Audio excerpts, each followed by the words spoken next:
Aujourd'hui, on va parler de Stellantis et de sa progression depuis 2 décennies et de son PR de 3 et savoir s'il est justifié ou non. Alors Stellantis, c'est la marque qui est issue de la fusion de Peugeot et de Fiat Chrysler, qui a ensuite donné le nom donc Stellantis, qui est une constellation, ce qui signifie littéralement constellation, tout simplement parce qu'ils ont 14 marques automobiles. Donc on voit ici Abarth, Alfa Romeo, Chrysler, Citroën, Dodge, DS, etc. Donc on voit les principaux, Fiat et Peugeot, et il y en a encore d'autres en dessous. Donc on a vraiment une marque qui est forte et qui est diversifiée et qui est bien implantée en Europe, voire même, on pourrait dire, un sérieux rival de Volkswagen, qui est aussi un énorme groupe, mais du coup bien plus qu'avant, car avant, Peugeot tout seul ou Fiat tout seul, même si c'était quand même, ils avaient quand même des empires et plusieurs marques, là, on a affaire à un groupe qui est vraiment plus gros et qui peut vraiment plus s'imposer, voire même faire des économies d'échelle. Si on passe sur notre premier screener, on regarde si les chiffres d'affaires augmentent depuis plusieurs années. C'est bien le cas, effectivement, alors on est en dents de scie parfois, mais globalement on est quand même sur une tendance haussière avec un énorme pic depuis 2 ans, logique puisque la fusion a eu lieu par là, donc c'est logique qu'on ait des chiffres qui changent complètement. On a pour le revenu net, voir s'il augmente aussi. Effectivement, alors c'est un peu moins net, tout simplement parce que c'est un peu moins clair parce que c'est une cyclique, forcément. Ce sont des constructeurs automobiles. Alors même si maintenant Stellantis c'est Fiat Chrysler plus Peugeot et qu'avant ils étaient séparés, dans tous les cas ils étaient du même secteur et dans la même gamme, grosso modo. Donc on est bien sur quelque chose qui relativise, qui reflète la réalité. On était bien sur des cycliques. On est quand même en progression, en légère pente positive et on a le gros pic depuis la fusion. Côté marge nette, c'est en amélioration aussi et on voit bien qu'ils ont bien fait de fusionner, en tout cas si ça reste comme ça, puisqu'avant on était aux alentours de 2-3%, ce qui est relativement pas mal et relativement normal pour ce secteur. Forcément, quand on vend des voitures, alors il faut remettre en perspective les deux choses. Un, quand on fait 3% de marge sur une voiture à 40, 50, 60 000 euros, tout de suite ça chiffre beaucoup, mais il faut savoir que dans le secteur c'est difficile de faire plus, tout simplement parce qu'il y a d'énormes coûts. Vous avez tout ce qui est les machines, l'industrie, le prix des matières premières, parce qu'il y a beaucoup de métal et aussi de composants électroniques de plus en plus, de caoutchouc, d'appareils pneumatiques, bref, il y a beaucoup de matières premières à avoir, et forcément les constructeurs se bataillent, puisque le but c'est de tirer le prix vers le bas pour pouvoir satisfaire les consommateurs, parce que forcément, quand vous avez le prix d'une baguette de pain, qu'elle soit à 1 euro ou à 95 centimes, le consommateur ne fait pas vraiment la différence. Quand vous avez cette même marge, parce que là, si on prend par exemple 1 euro à 90 centimes, c'est 10% d'écart. Mais quand vous avez derrière un véhicule à 50 000 euros ou à 45 000 euros, il y a toujours 10% d'écart, mais forcément sur 50 000 euros, ça fait 5 000 euros d'économie et le consommateur est à 5 000 euros près, donc forcément ça se joue. Donc les marges sont souvent comprimées aux alentours de 2-3% et on voit que depuis peu, on est monté à 5, 8 et 9%, ce qui est vraiment joli pour une entreprise dans ce secteur-là, c'est vraiment pas mal. Côté action en circulation, on est sur des plateaux qui restent relativement longtemps. De temps en temps, on a une petite dilution. Je n'aime pas beaucoup l'augmentation du nombre d'actions, mais comme on est sur des plateaux qui sont plutôt longs, ça me va, ça peut m'aller. Même si là, on a eu, alors c'est sûrement pour la fusion-acquisition, c'est possible. Il faudra voir du côté endettement s'il y a quelque chose, mais il est fort probable que l'année de la fusion, qui a eu lieu en 2021, on ait un bond comme ça, c'est fort logique. Un petit bémol quand même parce que quelqu'un qui aurait investi en 2005 se retrouve avec 800 millions d'actions et aujourd'hui 3 milliards et quelques. C'est quand même une assez importante dilution, même si c'est sur 2 décennies. Petit bémol. On passe maintenant au screener 2. Le screener 2, le rocher, on avait un bon rocher, même un très bon rocher ici, déjà dans les années précédentes, et on voit que depuis peu, depuis la fusion, alors ici il y a eu un pic, ça va peut-être se normaliser plutôt aux alentours de 26, voire même 20. Si on a un rocher de 20, c'est quelque chose de très très bon. On est vraiment sur la qualité du réinvestissement, c'est vraiment profitable. Donc pour l'instant, très bon chiffre, et surtout dans ce secteur-là, c'est vraiment bien. Au niveau du free cash flow, moi je regarde souvent le free cash flow plutôt que les bénéfices purs, tout simplement parce que le free cash flow, on va pas dire qu'on ne peut pas le truquer, parce qu'on peut toujours, et les bénéfices ne sont pas tout le temps truqués non plus, mais disons qu'on peut plus facilement truquer les bénéfices nets que le free cash flow. Et on voit que le free cash flow est en constante augmentation avec une nette progression ici. Donc on peut penser qu'il y a eu derrière une forte part de marché qui a été prise et des marges qui ont augmenté puisque on voit une nette amélioration. Côté price to free cash flow, on a un price to free cash flow de 4, ce qui est excellent puisque ça veut dire que derrière, si vous investissez aujourd'hui et que la société garde la même capacité à faire des free cash flow, vous récupérez votre investissement sur 4,05 exercices fiscaux, donc 4 années.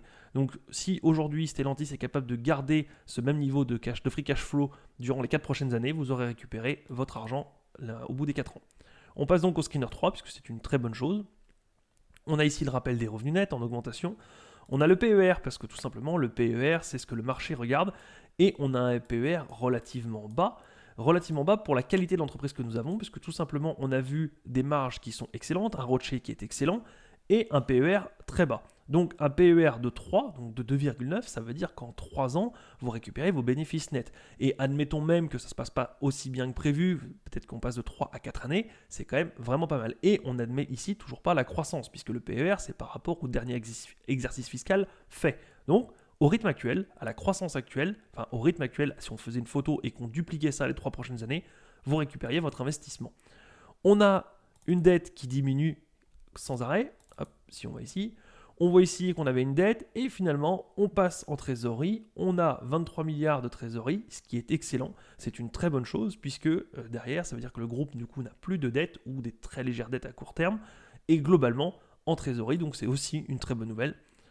Les capitaux propres, forcément, alors en augmentation tout simplement parce que souvent on réachète plus d'usines, plus de brevets, plus de bâtiments, enfin même si les brevets ne sont pas comptabilisés, mais plus de brevets, plus de terrains, plus de bâtiments, etc.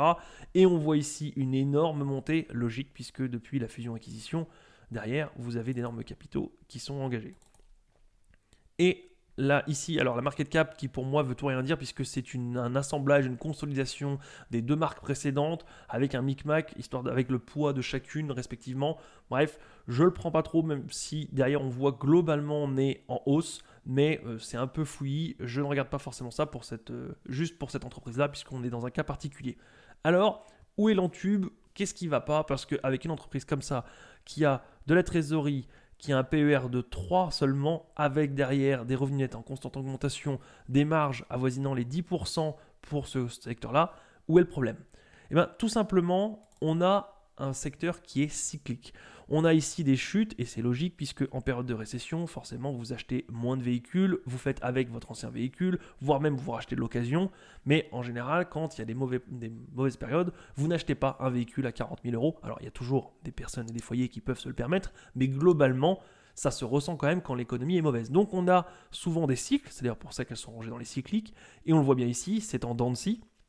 Même si la dernière année avec la fusion-acquisition, on va dire qu'on ne la compte pas, en attendant, on a quand même des cycles. Et donc des cycles, ça veut tout simplement dire qu'il y a un risque actuel que là, on soit en haut de cycle et qu'on puisse perdre 10, 20, 30, 50% de la valeur. C'est pour ça que Stellantis est à seulement un PER de 3 alors qu'elle gagne de l'argent, alors qu'elle a des bonnes marges et alors qu'elle a de la trésorerie. C'est tout simplement parce que c'est cyclique. Et c'est logique. Si vous vous retrouviez à vous dire, bon, au rythme actuel, avec un PER de 3, donc en seulement 3 années, je peux me refaire. Oui, mais si derrière c'est cyclique et qu'on a une récession et que les revenus sont divisés par 2, c'est plus en 3 ans, c'est en 6 ans. Et si l'année d'après, ça s'améliore encore pas et qu'on a encore perdu 10 ou 20%, c'est plus en 6 ans, c'est en peut-être 7, 7,5.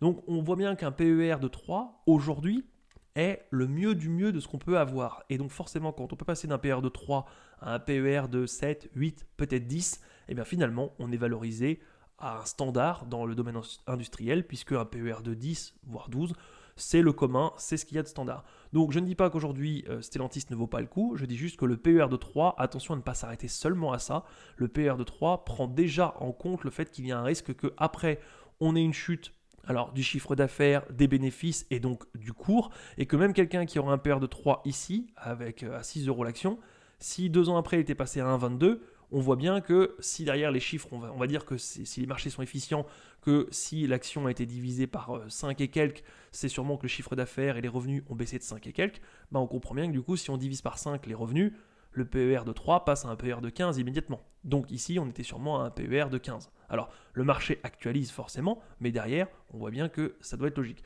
Si on regarde un petit peu ici, pour avoir des chiffres supplémentaires, on voit qu'on a 14% de marge opérationnelle affichée par Stellantis au premier semestre 2023. Donc ils sont sur une bonne période et une bonne lancée puisqu'ils font mieux.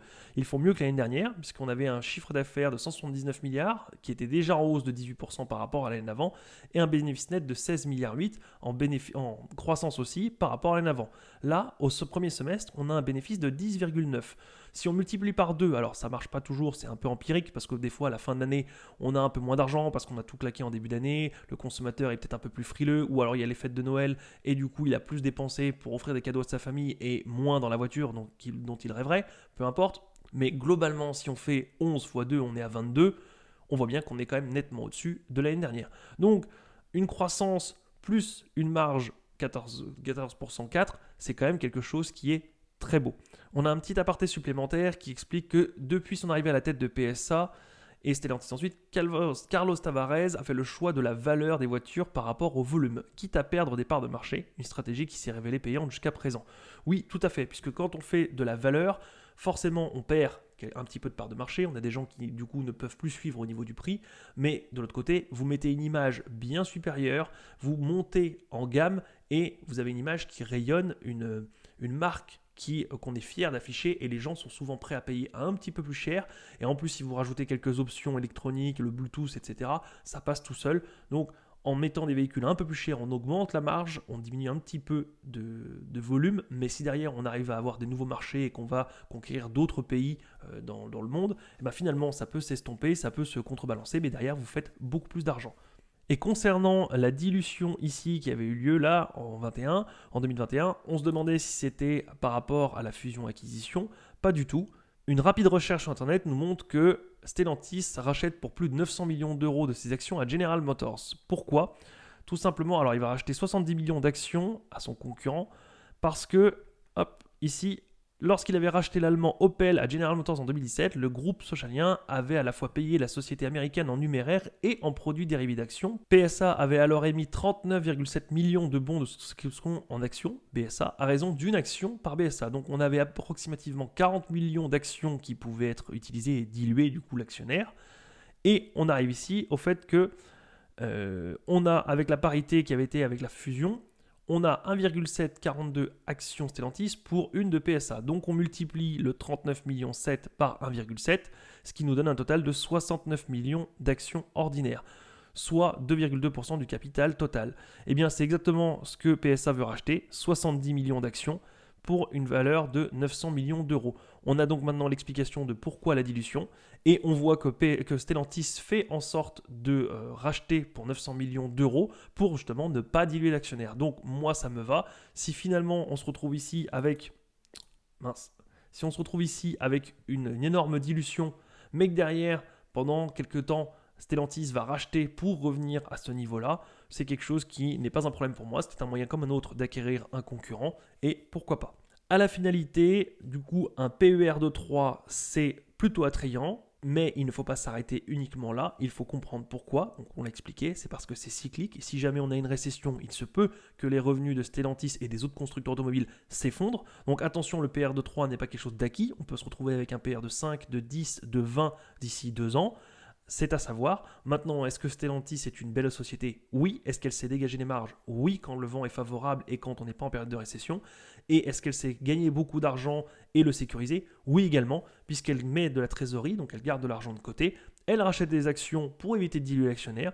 Globalement, la question, c'est pas de savoir si est-ce que Stellantis est une bonne société, c'est est-ce qu'il faut l'acheter aujourd'hui ? Je ne peux pas répondre pour vous et je ne vais pas vous donner la réponse. Il faut creuser dans les rapports financiers, écouter les conférences calls, comprendre la stratégie de l'entreprise et essayer de faire un petit peu de macroéconomie pour voir si on arrive dans une période plutôt dure ou plutôt favorable. Et comme ça, vous ferez votre propre opinion et vous pourrez acheter avec certitude ou non des actions Stellantis et vous dormirez bien la nuit. Voilà, c'est tout pour aujourd'hui. Je vous dis à la prochaine. Salut!